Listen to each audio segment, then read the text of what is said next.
It is a downright mockery to talk to women of their enjoyment of the blessings of liberty, while they are denied the use of the only means of securing them in this Republican Democratic government, the ballot. This is one of the many statements Susan B. Anthony made to clarify and put to the forefront the woes and suppression of women. This speech of women's suffrage was crucial for the women's rights movement. Let's discuss why that is.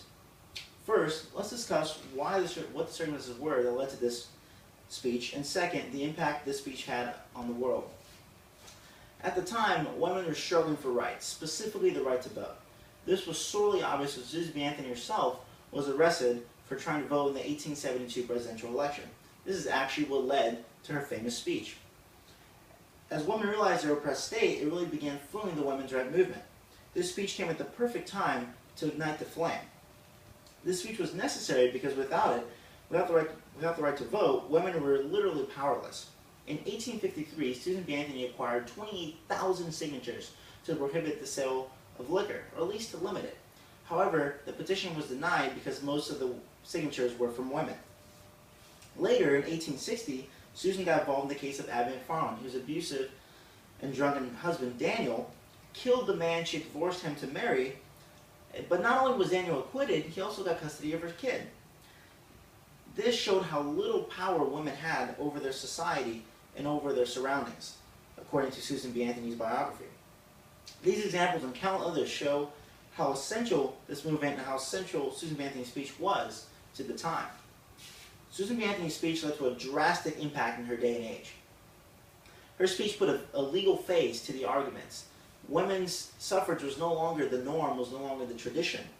She wanted to put it under law, according to Cindy Richards' thesis. Perhaps more importantly, Susan B. Anthony inspired women to be model citizens, to want to know about the law, to want to impact their government, and to want to have a voice. And today, more than a century later, students of rhetoric, history, and democratic practice still learn from Anthony's equal rights under the law of defense.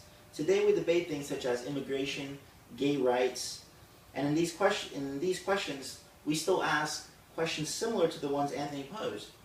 What does it mean to be a U.S. citizen? To who does the law apply? And from whom, and to participate in normal democratic process, is it against the law?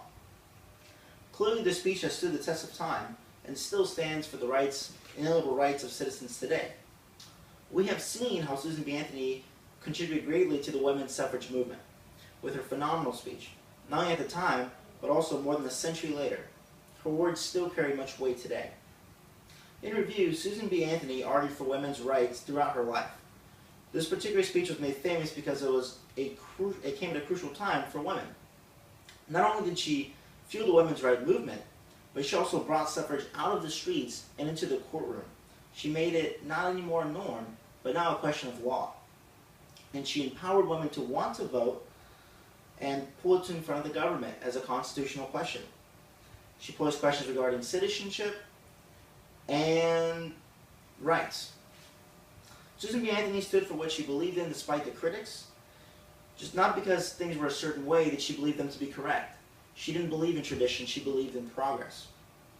And she posed a question that stands the test of time. If we believe all citizens have certain rights, how much tradition are we willing to shed to provide said rights?